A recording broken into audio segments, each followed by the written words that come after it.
Hello, ஆ என்ன பண்ற? சும்மாதான் வீட்ல. நீ? நானும் சும்மாதான். சாப்பிட்டியா? சாப்பிட்டேன். நீ?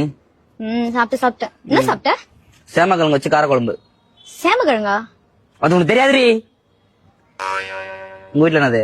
Egg rice. முட்டை சோறா? ஆமா. அப்புறம் அப்புறம் என்ன? சொல்லு. என்ன? சொல்லு. சொல்லு. நீ சொல்லு. நீ சொல்லு. நீ சொல்லு. சாப்பிட்டியா? சாப்பிட்ட. நீ அதான் சொன்னல.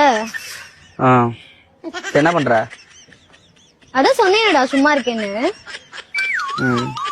மாமா அது துவைக்காத மாதிரி நானும் போடவே இல்ல. நான் வெளியில எங்கேயும் போகல, வீட்டுலதான் இருப்பேன். சொல்றா. சொல்றேன். என்ன பண்ற? மொட்டை மாடிதான், அதான் சொன்னல. ஆமால. சரி சாப்பிட்டியா? சேமக்கிழங்கு காரக்குழம்பு. ஆமால. சரி. அப்புறம்